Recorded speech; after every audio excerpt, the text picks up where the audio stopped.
On the 13th of June 2002, a black person entered a police station located in the state of Florida. He went to the police office and said to them in a sad voice, "I am the Black Thug. I came to surrender myself." But the strange thing was that the police officers who were present in the office laughed at him and treated him with mockery. More importantly, they did not take the matter seriously, and after a simple investigation, they told him to go and we will contact you if we find out anything. Indeed, the man left the office in shock. Just imagine a criminal surrendering himself and security leaving him so easily, and not any criminal. Even the procedures were simple and illogical. The criminal remained waiting a day, a week, and until now they have not arrested him. The criminal returned again to the police and surrendered himself again and told them that no one had communicated with me. The police started laughing. You might think that I am telling a fictional story, but this is the truth. In this video, you will learn about the greatest and most dangerous serial killer in the history of the United States. Today, I will talk about the most dangerous and most famous serial killer in the history of the United States, the person who violated human nature. Before the start of the video, make sure to subscribe and like. The story began in 1982, when the police saw the body of an African girl on the highway in the city of Pascagoula in the state of Mississippi.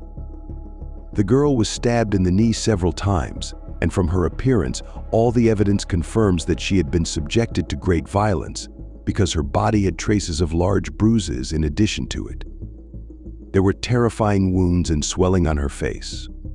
All of these things are evidence that she was subjected to a violent beating. She was beaten on the mouth, forehead, and face. There is information that I want you to remember well because it will be the focus of our entire conversation, and it is the fundamental truth of all the crimes that I will tell you about. The idea is that equality between whites and blacks at that time were new in the United States, and all the laws emphasized equality between them, but racism was the basis of society and existed everywhere, and everyone treated blacks as second-class citizens, even the police. When they saw the body of a black man, they did not treat it in the same way as they would treat a white person, therefore. Our story today was based on this fact because when the investigators saw the girl's body, they conducted a simple investigation into the matter and found out that it was the body of a girl named Melanda Rose, who was 22 years old. This girl, because of the color of her skin, was unable to work anywhere. The police wanted to know the brutal criminal who did this, but the investigations did not lead to anything, even though they arrested more than one accused, but unfortunately the charge was not proven, nor against any of them. I will surprise you and tell you that the killer was among those arrested, but the investigation ended within a period of 20 days, and the charge was registered against an unknown person due to lack of availability. Sufficient evidence, and after only 2 months, the body of a 26-year-old girl was found, also with black skin, named Patricia Ann Mond. The girl was also killed in the same way, with stab wounds to the neck and bruises on the face, a violent scene that did not make sense at all. When they opened the investigation, they returned and arrested a number of the accused, but no accused was charged, and once again the killer was among the accused, but there was no evidence proving his guilt. The police transferred the investigation to the Federal Bureau and they referred this accused to court. His trial was public, but he was proven innocent and was detained for 6 months pending investigation.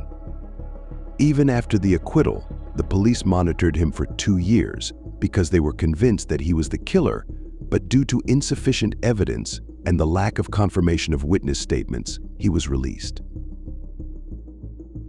The killer moved to another state, but he was arrested again on charges of attempting to kill a girl named Lori Barrows. Surely you now know that the girl was black. She was 22 years old. All his crimes and all the girls he killed were at that age. There are many details, but let me tell you that this is the killer. He was arrested more than 14 times, and each time he was acquitted due to the lack of sufficient evidence and the failure to prove the honesty of the witnesses. And secondly, because he always had evidence and proof that confirmed that he was innocent. For example, a phone call from another city that he was making at the same time as the crime. focus on this.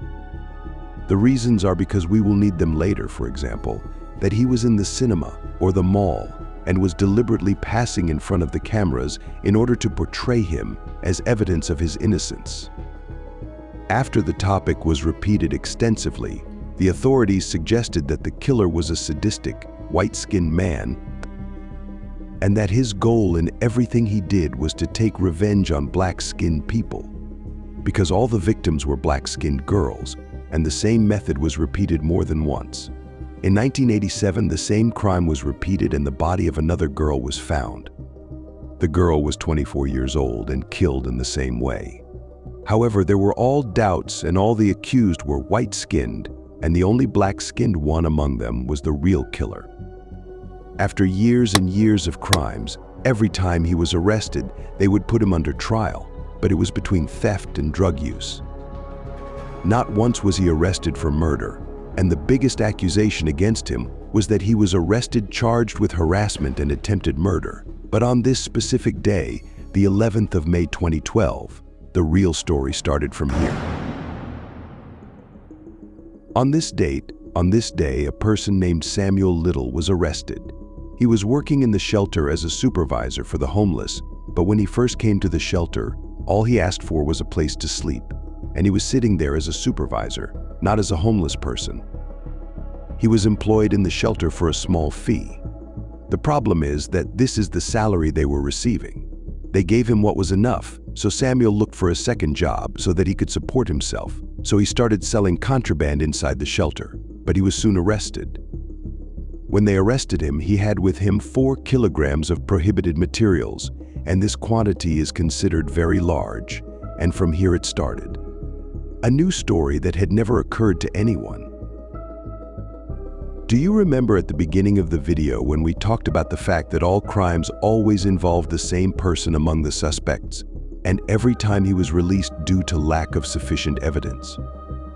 At that time, there was no DNA analysis. When they examined the body, they relied only on fingerprints or traces of the criminal. But from that time until 2012, the police began using DNA and all traces of the criminal were preserved until the day came when they caught Samuel Little selling drugs to the homeless in the shelter. The result is a complete match, meaning Samuel is the killer, and he is the one who committed all the crimes that were happening for more than 30 years. But the strange thing is that despite all the evidence against him, he refused to confess and was saying that I am innocent and because I am black. They attributed all these crimes to me, of course, apart from his statements. Samuel, however, was sentenced to life imprisonment without parole. DNA proves that he was involved in all these crimes.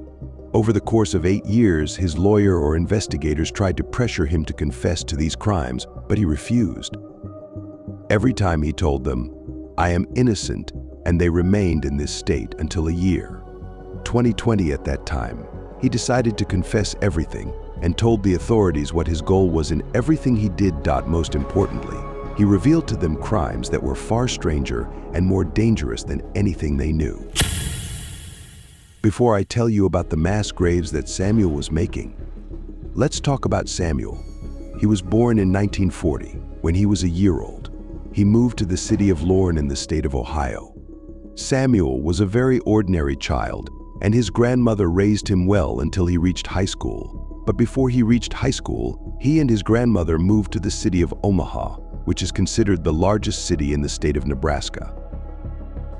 The reason she moved there is because throughout these years he was always facing problems in school. There were always demands from the parents of the second students that they be expelled from school, because this boy was very aggressive. The important thing was that they moved to a new city in the hope that his situation would improve. But unfortunately, the matter developed and he joined gangs when he was 16 years old. When he was 20 years old, he decided to go live with his mother. In the state of Florida, the reason is that his dream was to become a boxer like Muhammad Ali Clay. There were boxing gyms and sparring rings, and he had strength and ferocity that were not natural.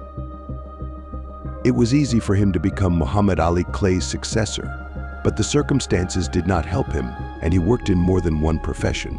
And when he was 35 years old and had been arrested 26 times. However, at this age, he entered a new phase of his life. He joined the most powerful gang in the entire state of Mississippi.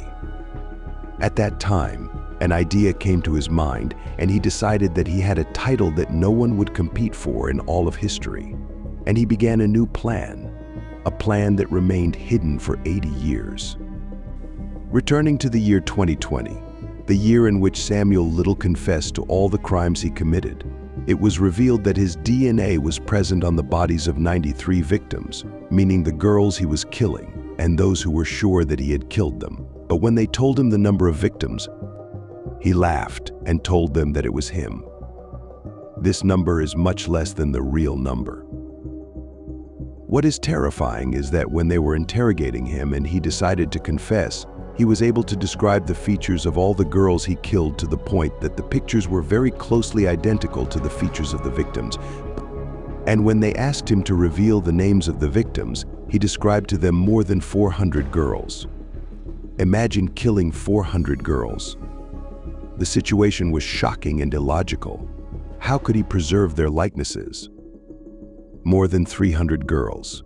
This is what he wanted, to be the greatest serial killer in history. In his memoirs, he wrote that it was my dream to enter the world of boxing and prove to the world that Muhammad Ali Clay is not the king of the world. I am the king of the world. But the strange thing is that after every crime, he felt remorse. Every time he killed, he repeated the phrase, "I am the king of the world." When they asked him how he was innocent of all the charges that were directed against him, he told them that when he committed a crime, he agreed with one of his friends, likening him to going to another city. The official newspapers wrote about the killer that he was the most dangerous killer in the history of the United States of America, and he died in the year 2020. And the sentence he said at the end of the investigation was that he wished to die in a different way. He wished that the 3 tough men would attack him and fight with them, and he killed them with his white weapon, and during the fight he was framed and fell. On Earth, then he looks at the sky and smokes the last cigarette of his life, and before he dies, someone comes and stops at his head with a gun and says, "It is time for humanity to rest from your evil, Samuel."